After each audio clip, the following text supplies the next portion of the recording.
In this video, we will get to experience the cultural capital of Australia. Welcome to Melbourne. Damn.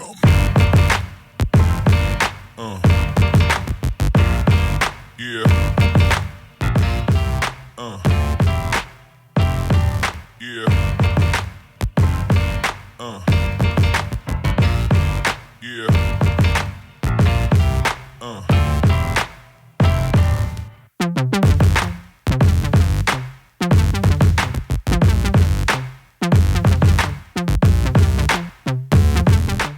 Melbourne, a vibrant city known for its rich culture, diverse cuisine, and stunning architecture. As the cultural capital of Australia, Melbourne offers a unique blend of historical landmarks and modern attractions. It's our second month here in Australia, and today we arrived to Melbourne. In total, we will be spending 4 exciting days here. So without further ado, let's get to it.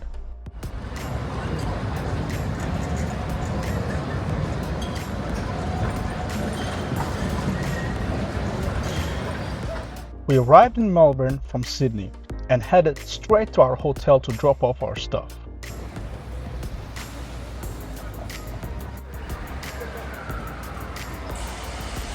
Once settled, we began our tour of the city. Our first stop was Queen Victoria Market.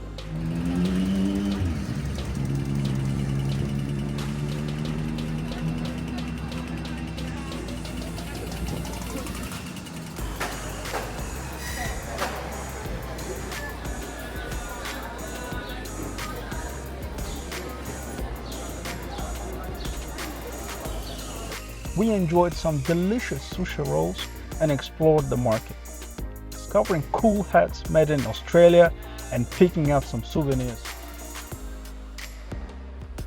By the way, this is the best place to buy souvenirs, as they are the cheapest in here.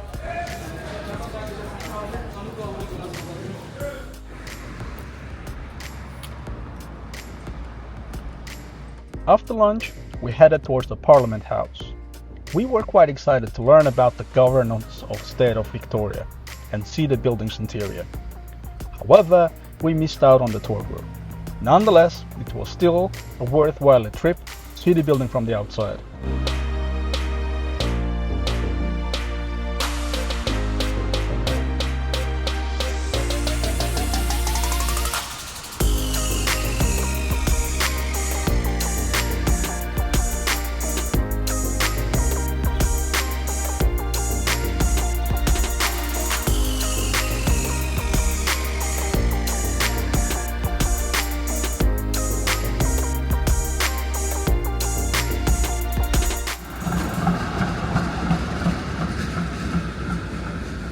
Just across the street, there was the old Treasury building, a fascinating place to learn more about Melbourne's history.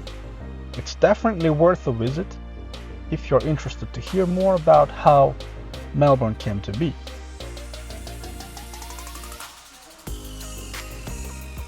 They had quite a lot of interesting exhibitions, such as how they used to mine gold and how people back in the day used to live.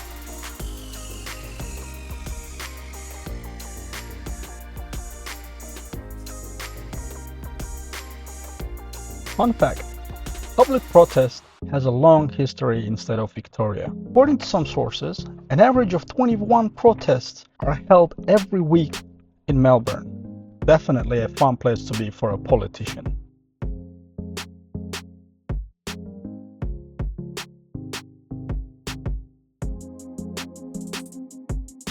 To wrap up the day, we decided to go and visit the main street of Melbourne, Swanston Street. Throughout the street, you will see a lot of places to dine. This time, we went with the Indonesian cuisine. It was my first time trying Indonesian cuisine, and I can say I really liked it. Tired but excited, we went back to the hotel to get some rest for the next day.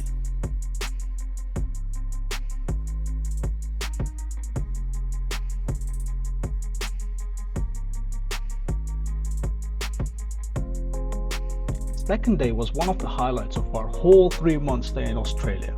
We went to see the Great Ocean Road and all the natural and historical charms it had in store for us.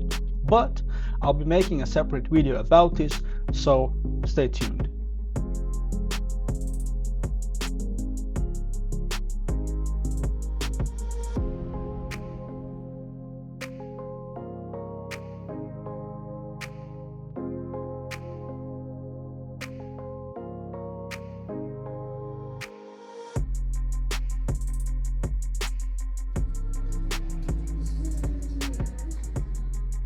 This was really the pumping cultural heart of Melbourne. This is the spot where cultural fun events take place. And while passing by, we were lucky enough to witness it as well.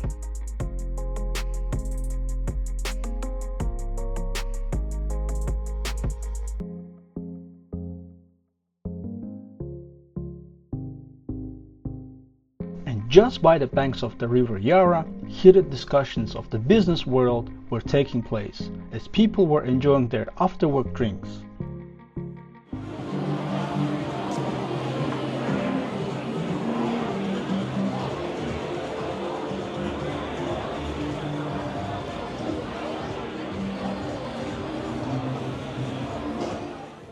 And all of this was embraced by a warm Australian sunset.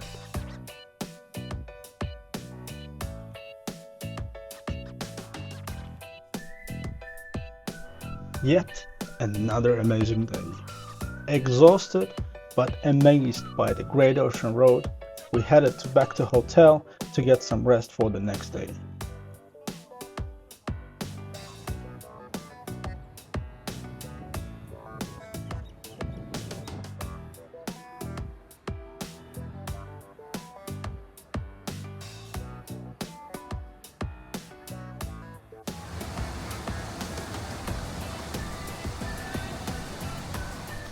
We kicked off our third day with art and culture. Our first stop was the National Gallery of Victoria. Right from the entrance, it was quite clear that this place would be something else. Founded in 1861, the NGV is Australia's oldest and most visited art museum. If you happen to be around Melbourne, it's definitely a place that's worth paying a visit.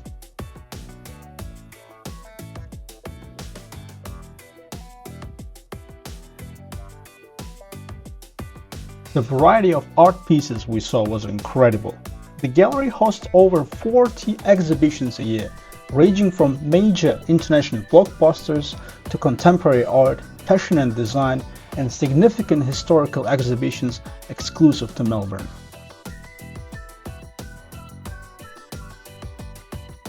During our visit, there was an intriguing exhibition dedicated to Mondays, and as a good son, I contributed a piece about my amazing month.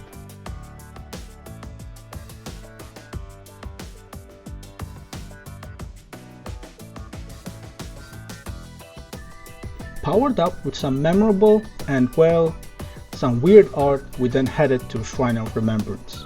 This is a war memorial that was initially built to honor men and women of Victoria who served in World War I, but since has expanded to commemorate all Australians who have served in all wars.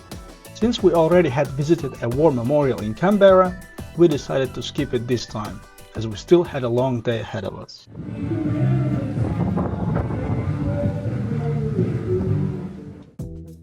Next, we headed to the famous St. Kilda, known for its vibrant live music scene, local arts and culture, and annual festivals.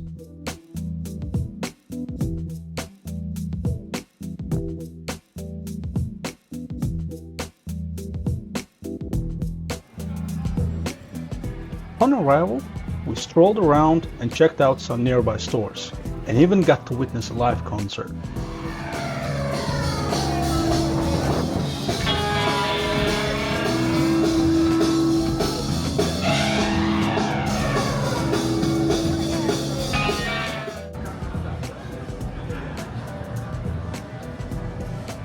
While having lunch, we enjoyed a spontaneous performance by a walking dance club or a karaoke group.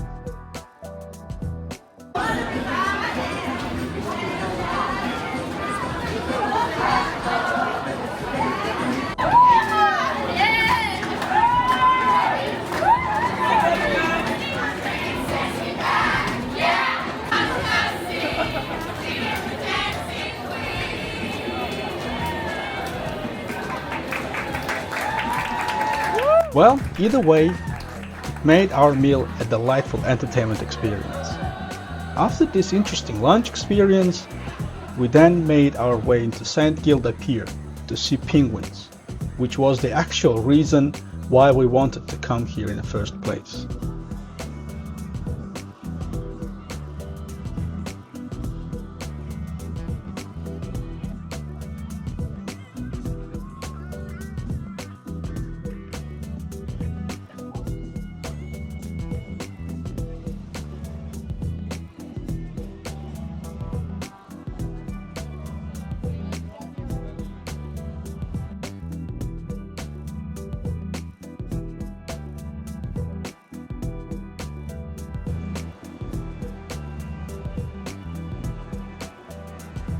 However, upon arrival, we noticed that the pier was under renovation and the route to the conservation area was closed. This was quite upsetting, but we decided to wait for the sunset and watch people fish in the meantime.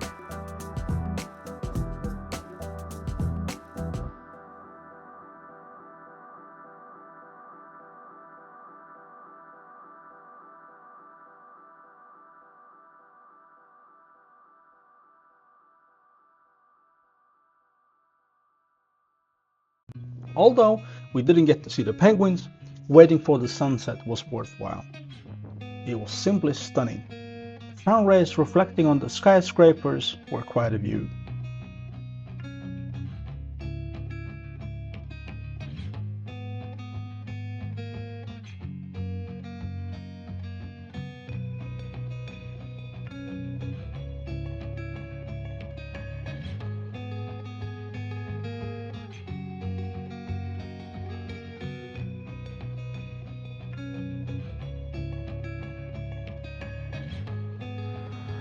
And this concluded our third day.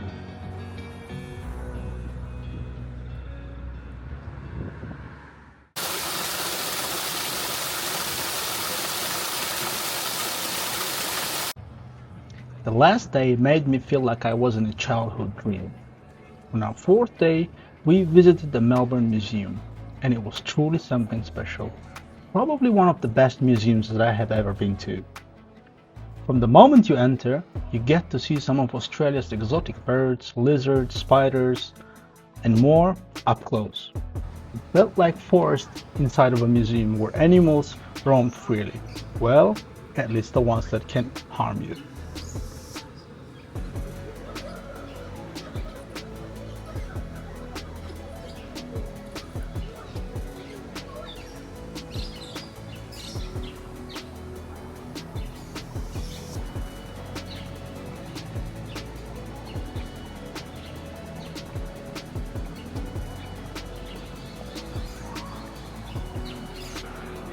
Then came the most interesting part, the dinosaurs. Or rather, what's left of them. These things were massive.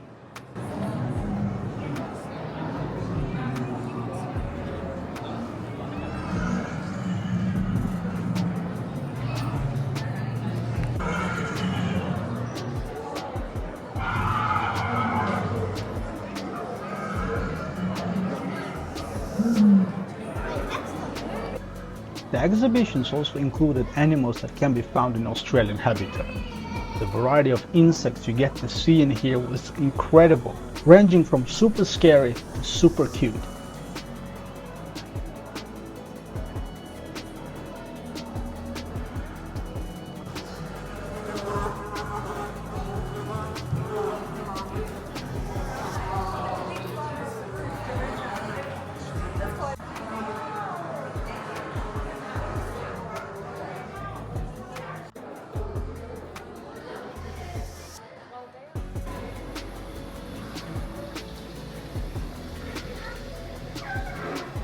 At the moment we're visiting the Melbourne Museum, and this place is really cool.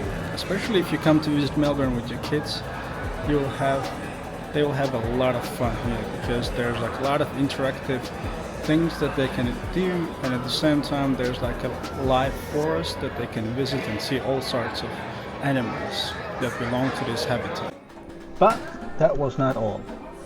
we also got to see how Australians used to live back in 1800s, including their houses and much more.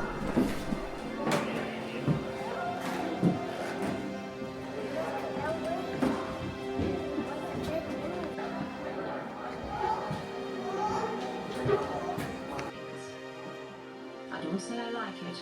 It's not what you'd want for your girls, that atmosphere. But pretty soon now the It was here that I truly saw how diverse and versatile Australia is, especially when it comes to natives.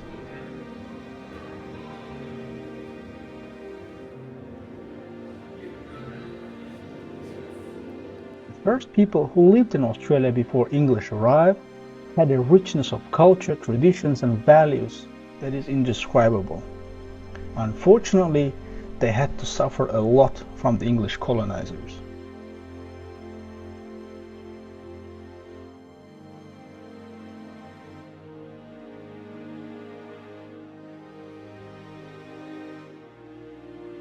The exhibition dedicated to the First Peoples was indeed very touching, and I appreciated that their history is kept alive.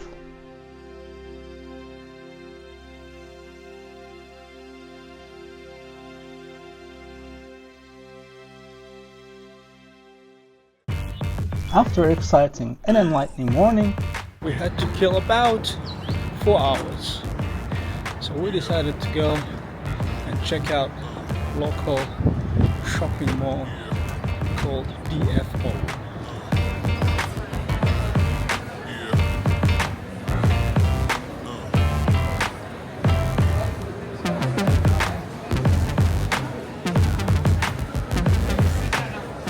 I got myself a hat.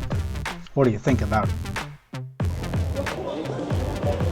Well, this about sums up our trip to Melbourne. I hope you enjoyed the video and it was informative for you. Make sure to subscribe and hit that like button, and see you soon.